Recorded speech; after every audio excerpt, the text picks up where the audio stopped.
Here's what happened round 16 of the FIM Motocross World Championship, the MXGP of Sweden at Uddevalla. MX2 race 1, and it was tight for the Foxhole shot, but it was Tom Vial for the 6th time edging out his teammate Jorge Prado, but it was Prado who led by the time we reached turn 2. Back in 3rd was Henry Jacobi, 4th was Valandren, and Dylan Walsh on the Husqvarna was 5th, but the number 53 got back into 4th at the bottom of the next hill. It wasn't long though before Valandren moved back past Walsh and into 4th position. And a couple of laps later, Adam Sterry on the Kawasaki, number 811, moved into 5th as he found his way past Walsh as well. Jorgo Kietz was circulating in 13th until this happened. He picked himself up in 17th and would eventually come home in 14th. Not a good start for Thomas Olsen. He eventually climbed his way up to 8th, but it was Jorge Prado who was victorious for the 27th time this season, and with it, he took the MX2 world title. Back-to-back wins now for the Spaniard.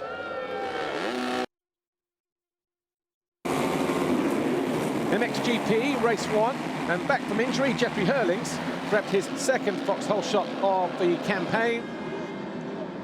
Behind him, Tim Geiser, Glenn Koldenoff, Roman Febvre to the outside, Jeremy Seewer to the inside, but he caught Paulhan's rear wheel and went down in turn 2.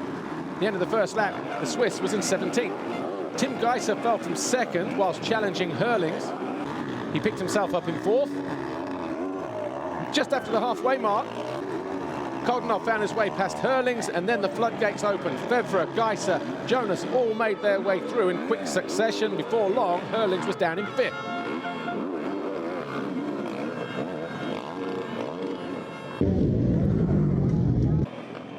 Then, a couple laps later, Hurlings fell.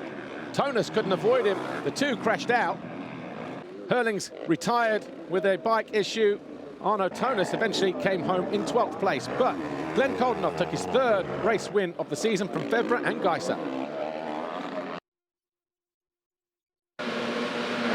MX2 race 2. Once again, it was tight over the line, but it was that man again, Tom Vial, for the 7th Foxhole shot of the season. But he ran wide. Darian Sinai led from Adam Sterry, Henry Jacobi, Tom Vial. Jorge Prado was in about 5th place, but quickly making ground, soon up to 4th behind his teammate. Vial made this pass on Sinai to take over the lead immediately. Sterry was in 3rd, made a move around Sinai to move into 2nd, sensing an opportunity for a race win. Especially as the 61 of Jorge Prado fell from 3rd, picked himself up in 8th, but he had bent handlebars and clutch lever.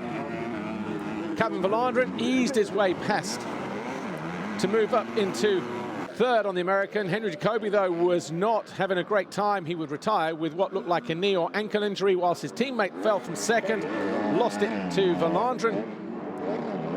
Top of your screen, Tom Vial then fell from the lead, handing the advantage to Valandren.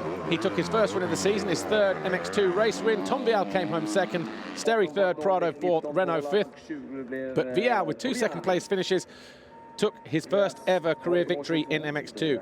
22 years and a week after his dad, Frederick, won his 3rd and final Grand Prix in Belgium, 1997. Valandren 2nd overall, Prado 3rd, and Prado now leads the champion. Oh, he's world champion, of course. Olsen 2nd, Kietz 3rd, Vial now up to 4th. For sure, it's a fantastic weekend for me, and the first race is really hard also with Jorge, and I push a lot on the last lap, and maybe I lose a lot of energy for the second race, but take the whole shot, and yeah, I control the race, and I made a small mistake at the last 5 minutes, but no, it's a fantastic weekend. I win the overall race. MXGP race 2. Roman Febvre with his 3rd Foxhole shot of the year on the Mitsubishi Yamaha. Tim Geiser right there behind him in 2nd, closely followed by Seewer, Paulhan, Tonas. Hurlings got squeezed to the outside. Everybody jumping and changing, but the man that needed to make the move was Koldenoff. Behind them, Jonas and Seewer. Koldenoff, though, quickly establishing himself like he did in race 1.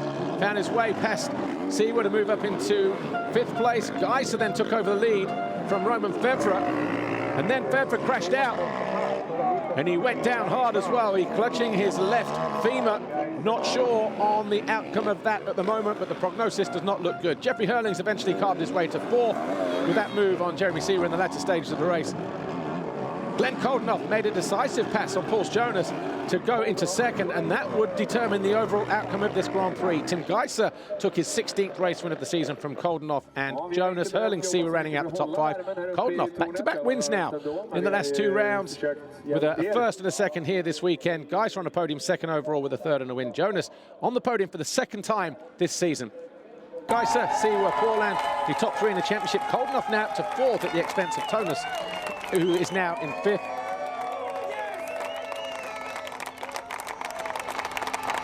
Yeah, it was a very tough moto. Already first moto I had quite tough, and now again, you know, I was a bit lucky. I think Jonas crashed after another guy. I don't know who it was, but no, it felt amazing. The last lap pulse was kind of crazy and quite aggressive, but that made me win, and so happy with the win again. 2 in a row is amazing.